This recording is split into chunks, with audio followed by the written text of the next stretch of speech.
Hello दोस्तों, मैं प्रियंका स्वागत करती हूँ आपका अपने परिवार टीचर सक्सेस चैनल में। आई होप आप सभी लोग बहुत बढ़िया होंगे, पॉजिटिविटी से भरे हुए होंगे और जितना भी आपका स्टडी का टाइम टेबल है आपने सेट कर रखा है, डेली फॉलो कर रहे होंगे, डेली कुछ नया सीख रहे होंगे। तो जैसा कि आप लोगों ने थंबनेल में देखा और यहाँ पे भी बातें हो रही हैं कि आज हम लोग बात करने वाले हैं सी-टेट की ईवीएस यानी कि पर्यावरण अध्ययन के बारे में। और ये प्रीवियस ईयर क्वेश्चन है यानी पिछला क्वेश्चन है जो 4 जनवरी 2022 को जिस प्रकार के प्रश्न हूबहू पूछे गए थे वही प्रश्न लिए गए हैं।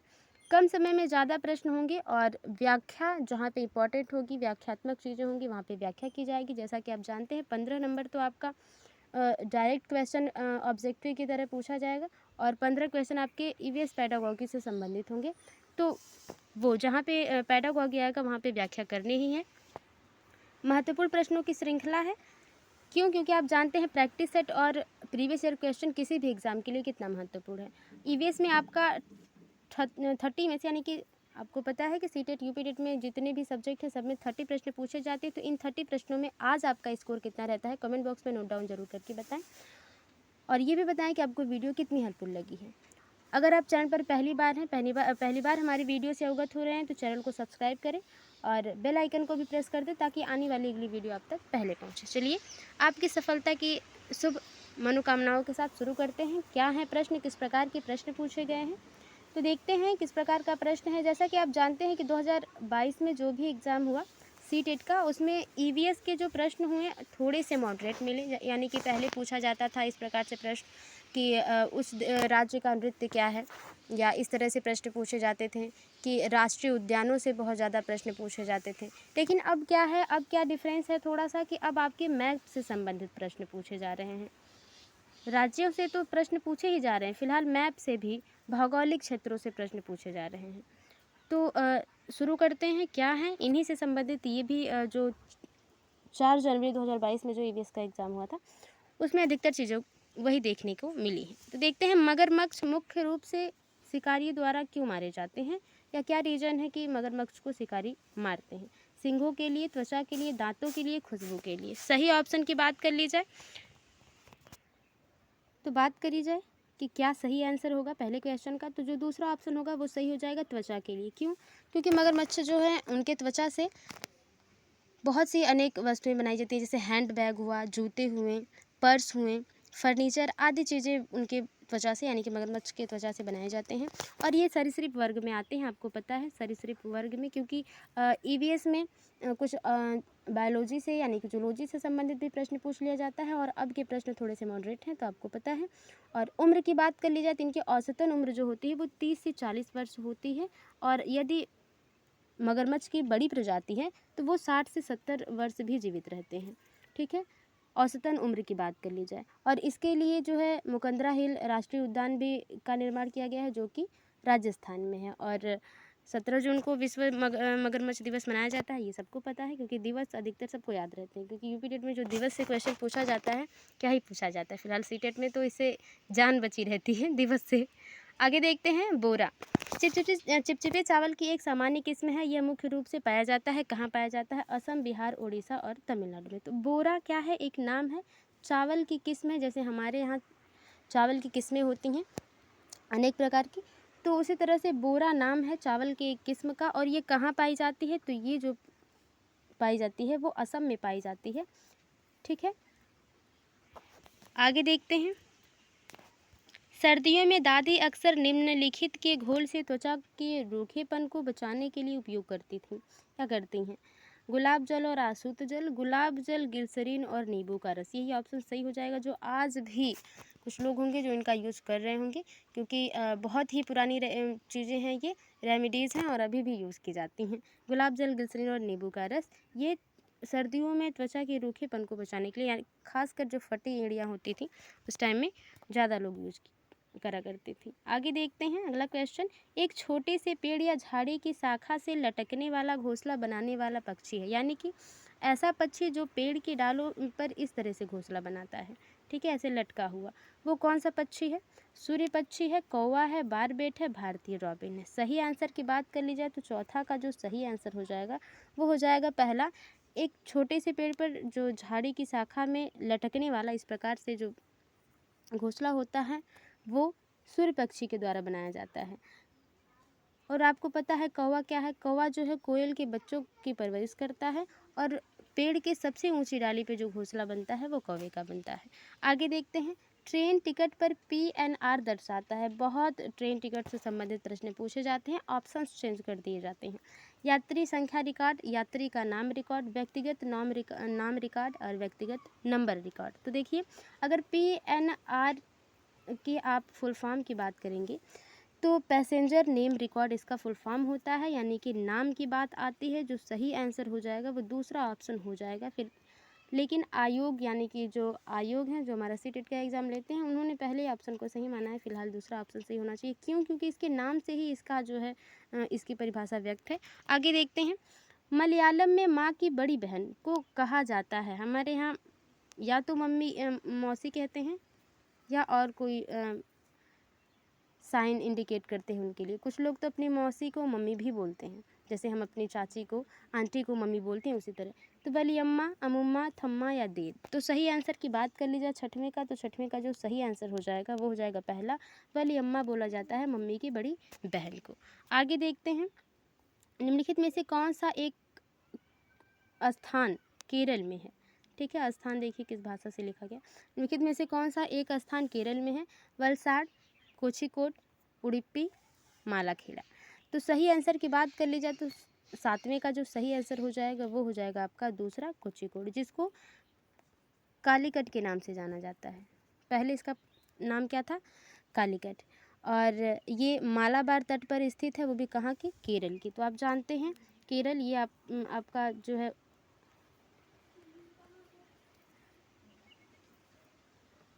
कैसे बन रहा है, थोड़ा बनाते हैं फिर से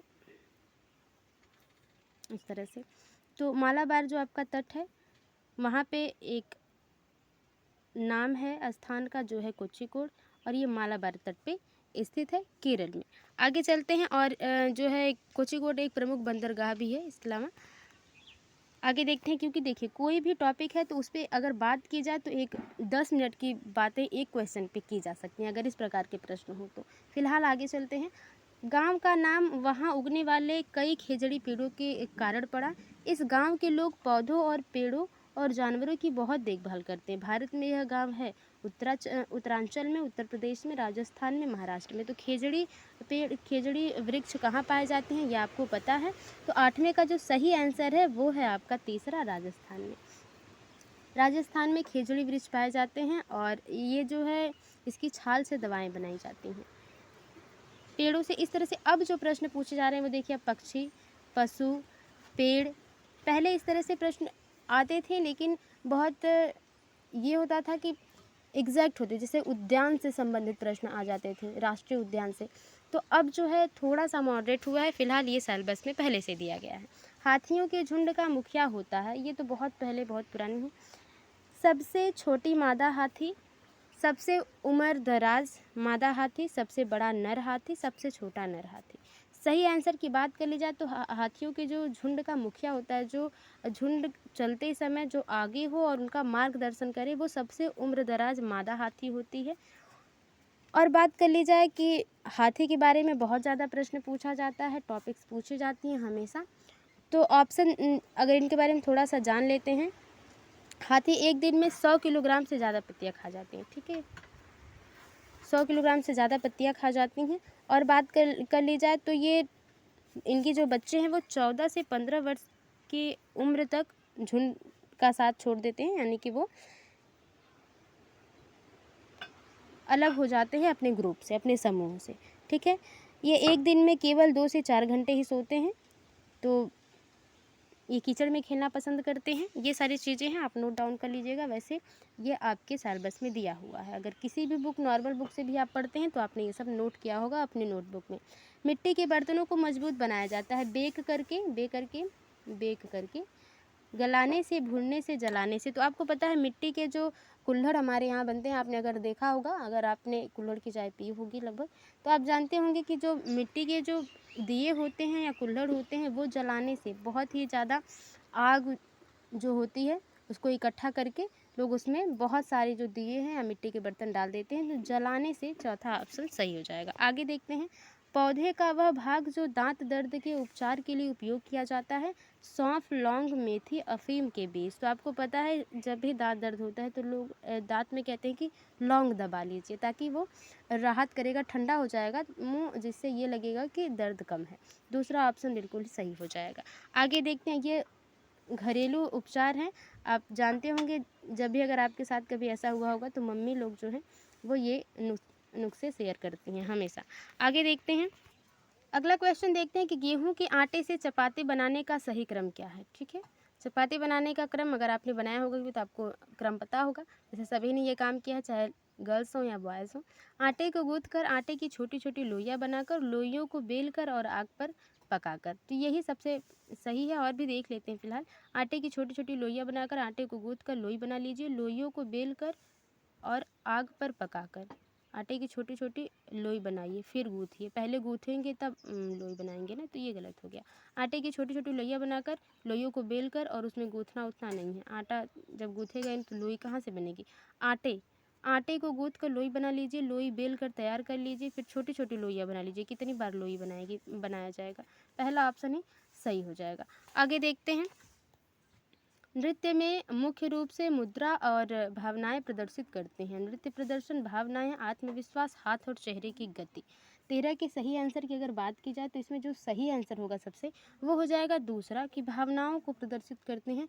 क्योंकि जितने भी राज्य हैं और वहाँ पे जितने भी डांस होते हैं, यानी कि शास्त्रीय नृत्य हैं या नृत्य कह लीजिए, वो अपने अपने संस्कृति को प्रदर्शित करते हैं और भावों को भी इंगित करते हैं। तो ये भावनाओं को प्रदर्शित करते हैं। और बात कर ली जाए कुछ शास्त्रीय नृत्यों की जो हमारे यहाँ प्रमुख हैं शास्त्रीय नृत्य, तो जैसे कि हमारा भरतनाट्यम हुआ, कथक नृत्य हुआ, कथकली हुई, कुचिपुड़ी, छऊ, ओडिसी, मणिपुरी और मोहिनी अट्टम। आप बताइएगा कि भरतनाट्यम, कथक, कथकली और मोहिनी अट्टम, कुचिपुड़ी, ये चारों पांचों जो नृत्य हैं वो कहाँ से, किस स्टेट से बिलोंग करते हैं। अगर आपको पता है तो कमेंट बॉक्स में ज़रूर बताएं। आगे चलते हैं, देखते हैं अगले प्रश्न क्या है। जो बच्चे बोल और सुन नहीं सकते वे कैसे सीखेंगे। सांकेतिक भाषा से, मातृभाषा से, स्थानीय भाषा से, ब्रेल के माध्यम से। तो सांकेतिक भाषा से बच्चे सीखेंगे, जो बच्चे बोल भी नहीं सकते और सुन भी नहीं सकते। निम्नलिखित में से कौन सा अन्य है। नदी, पहाड़, झील, तालाब, झरना दिया है, और इनमें से कौन सा अलग है। ऑप्शन जो अलग होगा वही सही आंसर होगा। नदी, पर्वत, झील, झरना। तो देखिए पर्वत इसमें अलग है, दूसरा ऑप्शन सही हो जाएगा। आगे देखते हैं,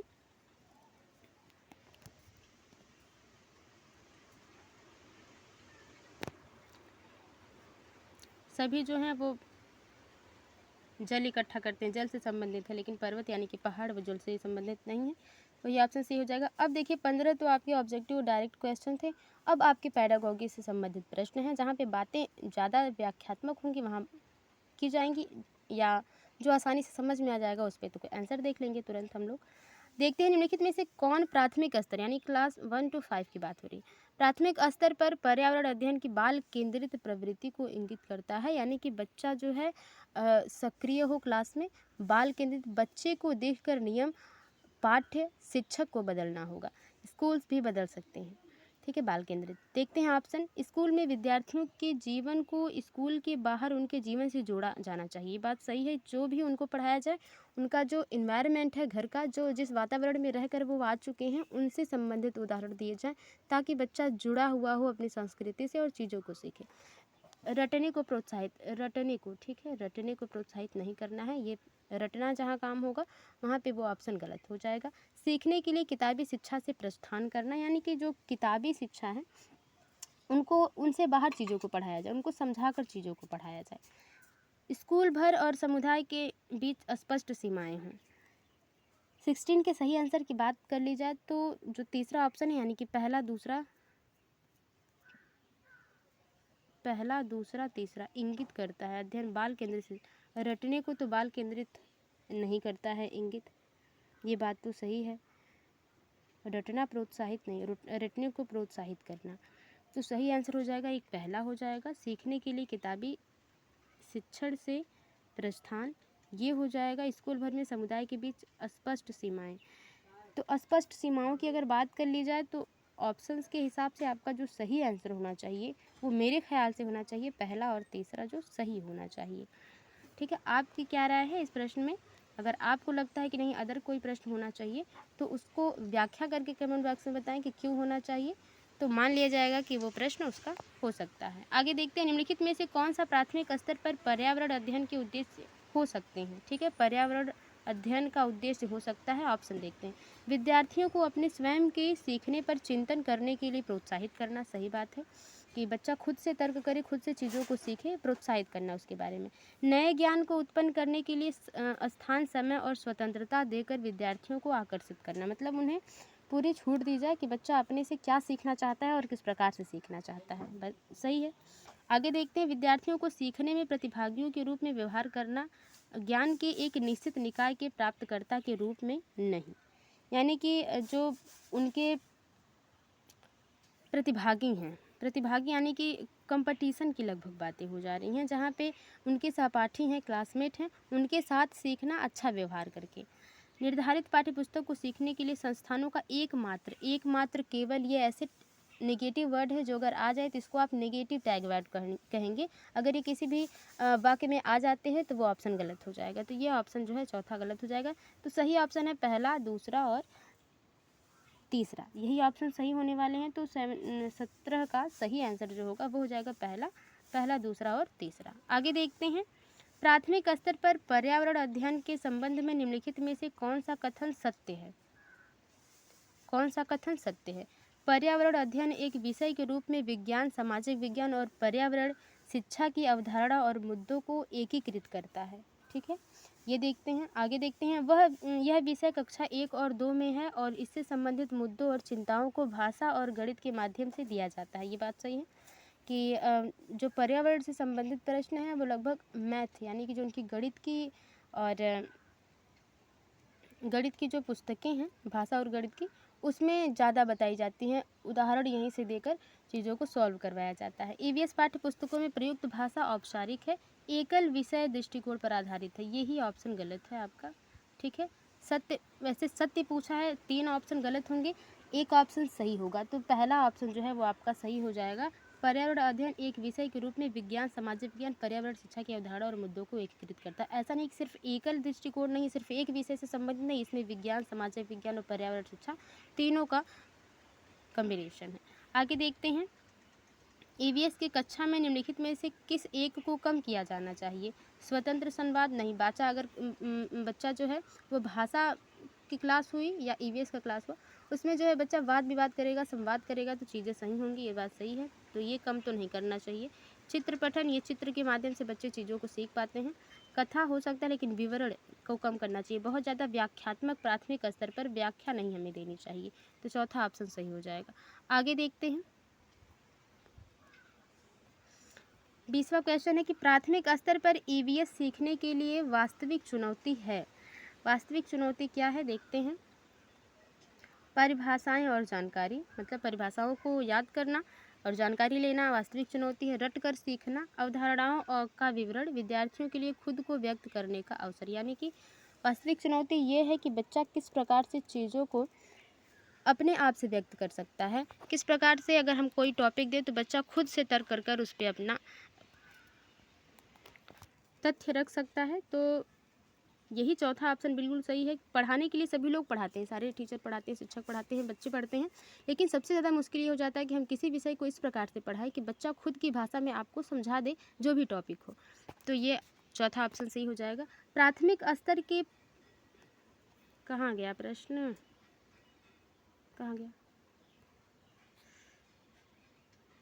यही था 21 वाला।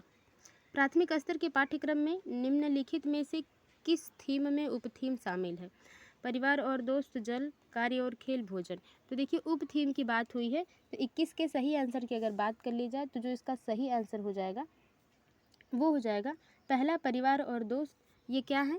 ये उपथीम है। और जो थीम है पाठ्यक्रम में परिवार और दोस्त थीम से उपथीम शामिल है, इसमें ये हो गया।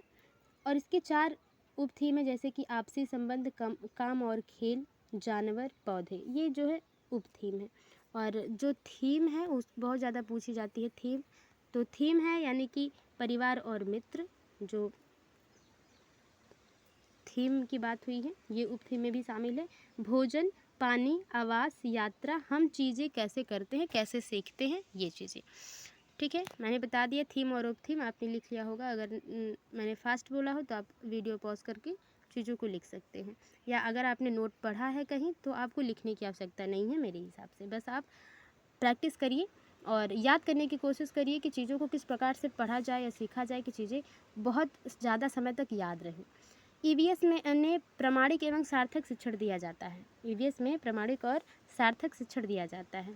वर्णन द्वारा, वास्तविक संवाद द्वारा, प्रयोगों की प्रक्रिया द्वारा, सही और गलत के रूप में विद्यार्थियों द्वारा दिए गए उत्तर के आकलन द्वारा। यानी कि बच्चे ने क्या उत्तर दिया है, सही दिया, नेगेटिव दिया या पॉजिटिव दिया, उसके हिसाब से सार्थक शिक्षण दिया जाता है। तो 22 के सही आंसर की अगर हम बात कर लेंगे तो जो सही आंसर हो जाएगा वो ये हो जाएगा कि अगर हम वर्णन की बात करें और वास्तविक संवाद तो इम्पॉर्टेंट है, ये तो होगा ही आपका, ये होगा। और वर्णन भी ईवीएस में इम्पॉर्टेंट है, जिसको कम करना चाहिए विवरण को, लेकिन फिर भी अभी भी वर्णन अगर करेंगे नहीं, व्याख्या नहीं करेंगे तो बच्चा उसको रिलेट नहीं कर पाएगा। ठीक है, और प्रयोगों के द्वारा हम चीज़ों को कर सकते हैं। तो ये तीनों हो जाएगा। बच्चा बच्चे के आंसर के हिसाब से हम चीज़ें नहीं बदल सकते ना। बच्चा अब सही अपने चीज़ों को पढ़कर बोल रहा है या उसका स्कीमा सही है ये क्या या कैसा है। अगर नेगेटिव होगा तो उसको पॉजिटिव में करने के लिए उपचारात्मक शिक्षण का सहयोग लेना पड़ेगा। तो बहुत सारी चीज़ें हैं, आगे देखते हैं। चौथा ऑप्शन सही हो जाएगा। यात्रा थीम के मुद्दे, यानी कि यात्रा जो थीम है के मुद्दे केवल शिक्षार्थियों के लिए सार्थक हो जाते हैं यदि। देखिए, केवल अगर यही ऑप्शन में आता तो ये ऑप्शन गलत हो जाता, लेकिन ये क्वेश्चन में ही केवल दिया है तो बहुत ध्यान से हमें ऑप्शन को पढ़कर चीज़ों को चूज़ करना है। यदि मुद्दों के आसपास बहुत आयोजित की जाती है, मुद्दों के आसपास बहुत नहीं, बहस, ठीक है, बहस आयोजित की जाती है विद्यार्थियों को श्रव्य दृश्य दिखाकर। तो यात्रा की थीम है, यानी कि भ्रमण विधि का थीम है, तो श्रव्य दृश्य दिखाना ही है। यदि शिक्षकों द्वारा प्रदर्शनों को दिखाया जाता है, शिक्षक अगर प्रदर्शन दिखाएंगे तो बच्चा खुद इन्वॉल्व नहीं हो पाएगा। थीम आधारित वर्कशीट बात छोड़िए, वर्कशीट की सही आंसर जो हो जाएगा वो केवल विद्यार्थियों का जो मुद्दा सार्थक तभी हो सकता है जब वो बहस करे। बहस का मतलब है कि वाद विवाद करे, संवाद करे, विश्लेषणात्मक विधि से चीज़ों को सीखें, जिसका निगेटिव पॉजिटिव दोनों पहलू पर वो ध्यान दें। आगे देखते हैं, ईवीएस पाठ्य पुस्तक के अलावा ईवीएस सीखने के लिए निम्नलिखित में से कौन सा एक अच्छा संसाधन हो सकता है। क्षेत्र भ्रमण, रेडियो, विकिपीडिया, विश्वकोश। तो आपको पता है कि ईवीएस में जब भी क्षेत्र भ्रमण की बात की जाए तो उसको चूज़ करने के अलावा दूसरा कोई ऑप्शन ही नहीं बचता, और ये जो तीनों हैं वो इतने बेहतर नहीं है जितना क्षेत्र भ्रमण है। आगे देखते हैं, जैसे कि अगर आप ईवीएस में आप वृक्ष का एक लेसन पढ़ा रहे हैं और अगर आप उसका भ्रमण करवा देते हैं गार्डन का, या वृक्ष को दिखाकर उसको स्पर्श करा के उसको अच्छे से व्याख्यात्मक तरीके से चीज़ों को बता सकते हैं, या खेल विधि से पढ़ा देते हैं बच्चों को, तो बच्चा आसानी से याद कर लेता है या सीख जाता है। जल थीम से संबंधित सामाजिक सांस्कृतिक मुद्दों को प्रभावी ढंग से सीखा जा सकता है। भूमिका निर्वाह द्वारा, विद्यार्थियों के बीच वास्तविक संवाद के द्वारा, क्षेत्र भ्रमण द्वारा, प्रदर्शन और गृह कार्य द्वारा। ईवीएस पाठ्य पुस्तकों में शामिल है। 25 के सही आंसर की अगर बात कर ली जाए तो जो सही आंसर हो जाएगा वो ये हो जाएगा कि भूमिका निर्वाह। जल थीम में जितने भी ग्रुप हैं उनमें जितने भी बच्चे इन्वॉल्व हैं उनकी अलग अलग भूमिकाएं हों, उनमें संवाद हो और क्षेत्र भ्रमण भी हो। तो पहला दूसरा तीसरा सही हो जाएगा, जो पहला आंसर सही हो जाएगा। ईवीएस सीखने के लिए वास्तविक कहानी कथाएँ, कहाँ चला जाता है ये, कथाएँ और वास्तविक घटनाएँ, क्योंकि ईवीएस सिखाने के लिए वास्तविक कहानी कथाएं होनी चाहिए और वास्तविक घटनाएं होनी चाहिए। क्यों? क्योंकि वे सूचना और सीखने का एक समृद्ध स्रोत है। ये सबसे बढ़िया है कि अगर हम क्षेत्र भ्रमण क्यों करवाते हैं, भ्रमण विधि क्यों इम्पॉर्टेंट है ईवीएस में, क्योंकि बच्चा प्रत्यक्ष रूप से चीज़ों को देखेगा और समझेगा। जो भी उसके मन में भाव होंगे वो अपने स्कूल्स के क्लासमेट या टीचर्स से बातें करेगा और अपने तर्क को बेहतर करेगा, तो बढ़िया होगा उसके लिए। विद्यार्थी शिक्षकों और समुदाय को प्रेरित करते हैं। वे हमें उन अनुभवों को फिर से देखने का अवसर प्रदान करते हैं जिससे हम परिचित हैं। हो सकता है कि हम जब भ्रमण विधि कर रहे हो तो ऐसी बहुत सी चीज़ें हो जो ऑलरेडी हम पहले से जानते हों और कुछ हमें नई चीज़ें भी सीखने को मिले। शिक्षकों के लिए ईवीएस के शिक्षण शास्त्र को आसान बनाते हैं। तो शिक्षक को आसान नहीं चाहिए, बच्चों को आसानी चाहिए। शिक्षक आराम करने के लिए नहीं है, उनको नहीं आसानी चाहिए। पहला दूसरा तीसरा सही हो जाएगा, चौथा ऑप्शन बिल्कुल सही हो जाएगा। आगे देखते हैं, ईवीएस के सीखने को मजबूत करने के लिए आकलन का ध्यान केंद्रित होना चाहिए। सीखने के लिए, सीखने पर, सीखने के रूप में सीखने पर, अनौपचारिक सीखने पर। अनौपचारिक वो हो जाता है जहाँ पर आप रूल, नियम, कानून के साथ वेल मेंटेन होकर, वेल ड्रेस्ड होकर चीज़ों को सीखें नियमों के साथ। और औपचारिक हो जाता है ये। अनौपचारिक वो हो जाता है जहाँ पे बिना किसी नियम और बिना किसी रूल के, बिना किसी फॉर्मल ड्रेस के आप चीज़ों को सीखें अपने वातावरण में रह के, तो अनौपचारिक हो जाता है। जैसे आप भाषा जब आप शुरू करते हैं सीखना, तो अपने परिवार से सीखना शुरू करते हैं, जो अनौपचारिक है। ठीक है, औपचारिक वो हो जाएगा जहाँ पे आप नियम कानून के साथ, फॉर्मल ड्रेस के साथ, एक सीमा में रहकर आप चीज़ों को सीखते हैं। 27 के सही आंसर की अगर बात कर ली जाए, तो जो सही आंसर हो जाएगा वो पहला हो जाएगा, सीखने के लिए। ठीक है, सीखने के लिए जब हम चीज़ों को आकलन हम तब करें, परीक्षाएं तब इसीलिए होनी चाहिए बच्चे को ग्रेड देने के लिए नहीं, फेल पास करने के लिए, बल्कि ये जानने के लिए आकलन होना चाहिए कि बच्चे ने कितना सीखा है और कितना सिखाना बाकी है। आगे देखते हैं। राजा एक ईवीएस शिक्षक है।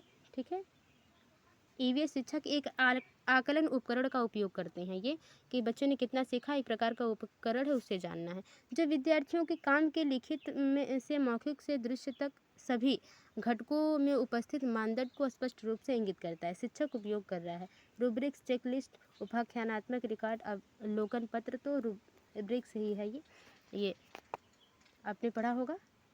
आगे चलते हैं। ईवीएस में आत्म आकलन क्या है?